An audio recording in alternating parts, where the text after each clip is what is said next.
somebody wants to grab this mic because I don't want to get electrocuted, that'd be great. All right. Do I get a countdown or anything? You just what we decide. All right. Ready? I'm ready when you are. This feels nice. Oh! Let's get the reaction. I'll hold the mic for you, Roger.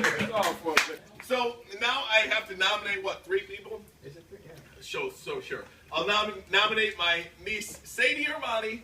I think my nephew, Robbie Armani, has to do it again with a bigger bucket. And I nominate, thank you. I can't hear, my ears are all up.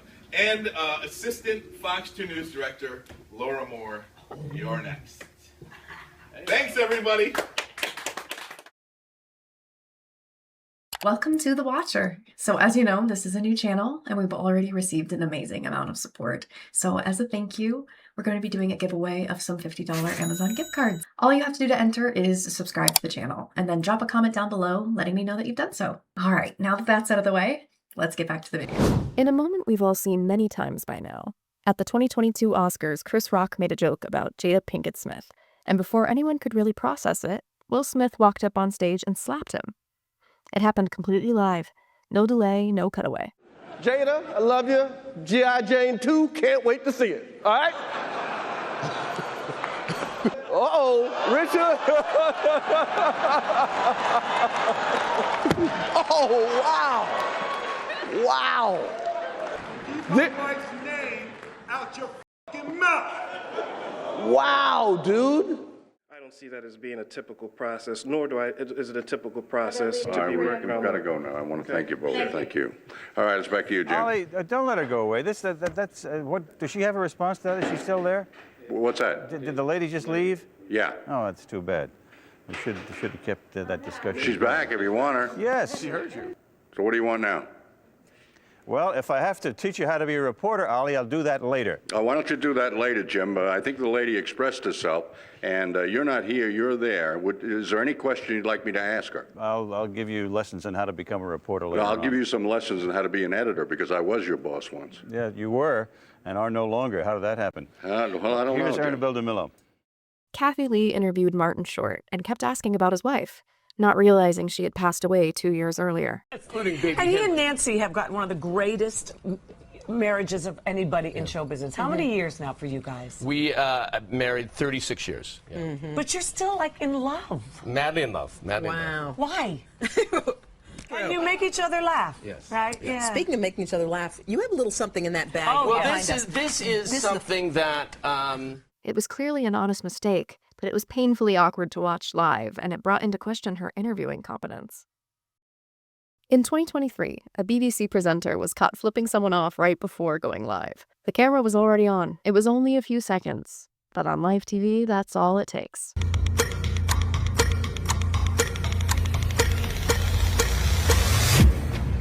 Live from London, this is BBC News. During a Halloween segment of her show, Wendy Williams was dressed as the Statue of Liberty and suddenly just collapsed. Costume contest, we do it every year. It's always a lot of fun. Let's get started. Our first caress.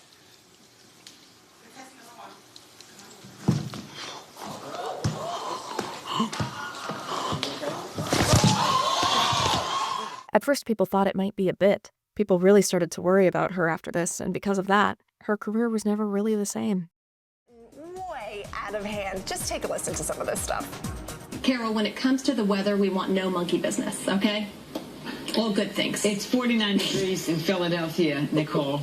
We have a temperature of 30. I tried. You can't even give me that, can you? Well, Carol, I would say that forecast is bananas, but I know that's going to be completely wasted on you. So, I won't. Taking it back right now. That was an interesting little exchange. I'm sure she regrets, along with that last glass of whatever. Thanks for the hard-to-get applause, Nicole and Kevin. Yes. How's that, Carol? Is that good enough for you? Ashley Simpson was performing on Saturday Night Live in 2004 when the wrong vocal track started playing. It exposed that she'd been lip-syncing. She did a little awkward dance and walked off stage, and the clip lived on forever.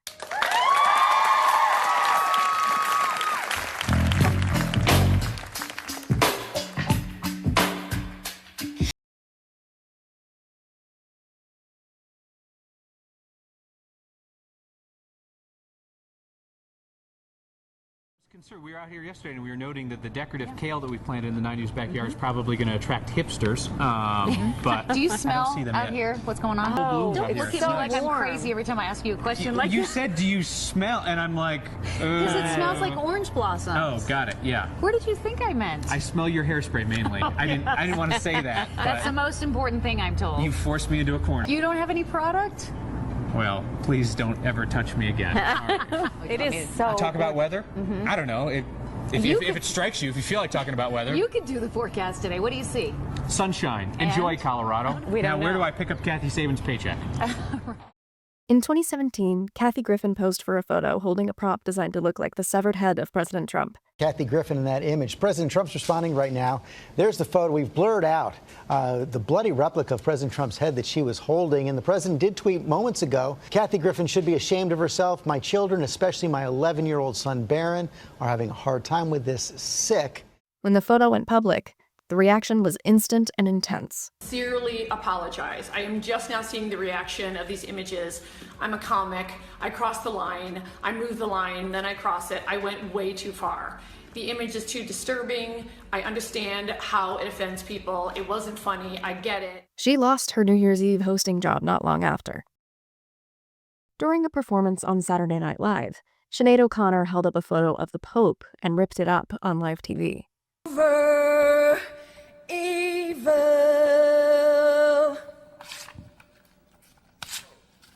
Fight the real enemy. It wasn't discussed beforehand, and no one really knew what was happening in the moment. The reaction afterward was massive and put a real strain on her career at the time. And finally tonight, this will be Tony and my final show together here on ABC7. The last 6 years have been an interesting and enjoyable time for both of us, as we have been the longest running news team in Bangor. And on behalf of Cindy and me, we have loved every moment bringing the news to you and coming into the homes with your stories of the community and the state. And some recent developments have come to our attention, though, and departing together is the best alternative we can take. You are a wonderful community, Bangor, and we are very sad at having to say goodbye for now, but we'll still be around. I'm going to pursue a freelance writing career and concentrate on a novel I'm writing and some painting, but we'll be around. Yeah, and I will be continuing on my career in another capacity. We have designed a new set for you, which is coming in December. Unfortunately, we won't be here to sit on it. I really wanted to see it. But to all of the reporters and production crew, we wish you good luck, and to all of you. In 2020, Allison Morris was reporting live and stumbled over her words.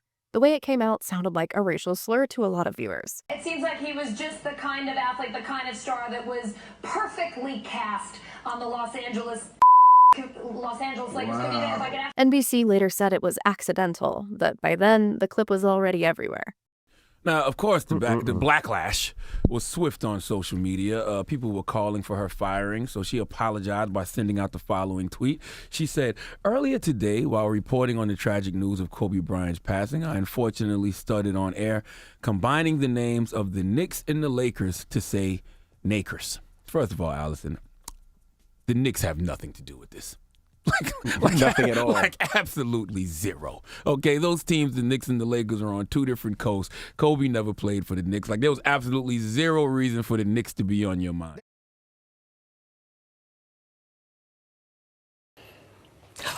Now to sport with Meredith Sheehan. Oops. News anchor Natasha Exelby was caught off guard while doing a live news report in Australia. When the news segment ended and the cameras returned to the reporter, she was caught spacing out while staring at a pen. As police continue their investigation, the Local reports say Exelby has been relieved of her on-air role. The ABC News channel says that she was not a staff member and was just a casual contributor, but the details of her employment are confidential. TV presenter Brian Williams once told a story about being in a helicopter that was hit by enemy fire during the Iraq War. 2 of our 4 helicopters were hit by ground fire, including the one I was in. No kidding. RPG and AK-47. And this version last Friday during a tribute to a veteran. The helicopter we were traveling in was forced down after being hit by an RPG. It was dramatic and intense, except for the fact that it turned out to be a lie. I want to apologize. I said I was traveling in an aircraft that was hit by RPG fire. I was instead in a following aircraft. We all landed after the ground fire incident and spent 2 harrowing nights in a sandstorm in the Iraq desert. This was a bungled attempt by me to thank one special veteran and, by extension, our brave military men and women, veterans everywhere, those who have served while I did not. I hope they know they have my greatest respect and also now my apology. Once that came out, it was a major credibility issue for him.